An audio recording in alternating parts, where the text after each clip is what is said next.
الحمد للہ وحدہ لا شریک لہ والصلاة والسلام علی من لا نبی بعدہ وعلی آلہ واصحابہ الذین اوفوا عہدہ اما بعد فاعوذ باللہ من الشیطان الرجیم بسم اللہ الرحمن الرحیم انا اعطیناک الکوثر فصل لربک وانحر ان شانئک هو الابتر اللہم صلی علی محمد وعلی آل محمد کما صلیت علی ابراہیم وعلی آل ابراہیم انک حمید مجید اللہم بارک علی محمد وعلی آل محمد کما بارکت علی ابراہیم وعلی آل ابراہیم انک حمید مجید۔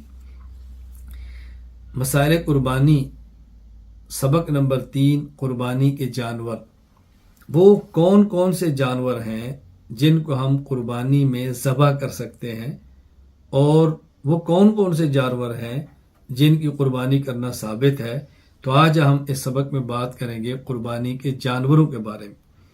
یہ یاد رکھ لیں کہ قربانی کے جانور بنیادی طور پر تو 4 قسم کے ہیں، مثلا اونٹ، اونٹنی نمبر 1، بیل گائے نمبر 2، بکرا بکری نمبر 3، مینڈا بھیڑ نمبر 4۔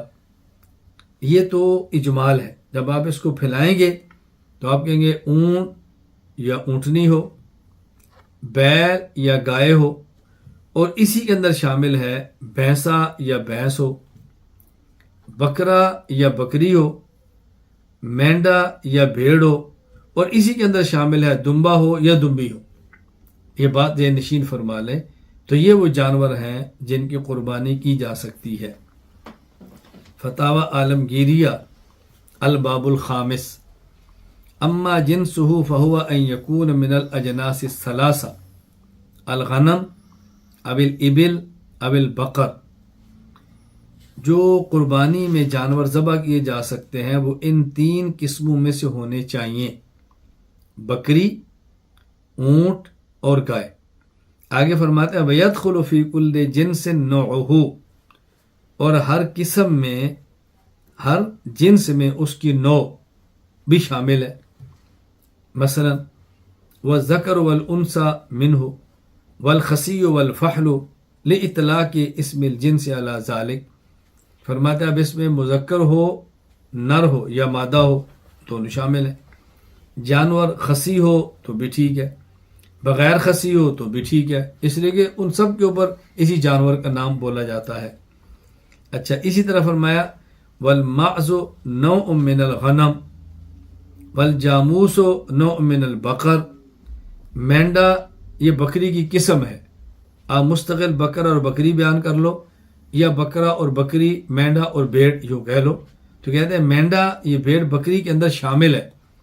اور اسی طرح والجاموس نوع من البقر، کہتا ہے جو بھینس ہے یہ گائے کے اندر ہی شامل ہے۔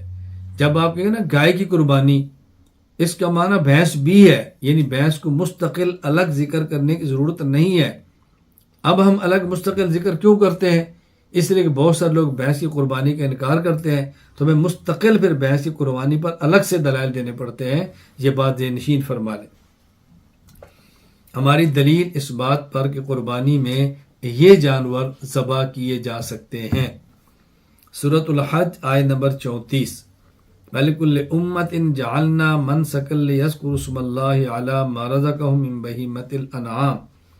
ہم نے ہر امت کے لیے قربانی مقرر کی تاکہ وہ چوپایوں میں سے ان مخصوص جانوروں پر اللہ کا نام لیں، اللہ کا نام لے کر ذبح کریں۔ اب اس آیت میں قربانی کے جانوروں کے لیے لفظ آیا ہے بہیمۃ الانعام۔ بہیمۃ الانعام مویشی، خاص قسم کے مویشی، ہر مویشی نہیں، ہر جانور نہیں، خاص قسم کے جانور۔ وہ مویشی کون سے ہیں؟ مویشی کون سے ہیں؟ آگے سورۃ الانعام آیت نمبر 142، 143، 144 میں اس کی مزید وضاحت موجود ہے۔ چونکہ تفسیر کا اصول یہ ہے القرآن یفسر بعضہ بعضا، قرآن کریم بعض آیات میں بات مجمل کرتا ہے، دوسری بات آیات میں اسی آیت کو مزید کھول لیتا ہے۔ وَمِنَ الْأَنْعَامِ حَمُولَةً وَفَرْشًا كُلُوا مِمَّا رَزَقَكُمُ اللَّهُ وَلَا تَتَّبِعُوا خُطُوَاتِ الشَّيْطَانِ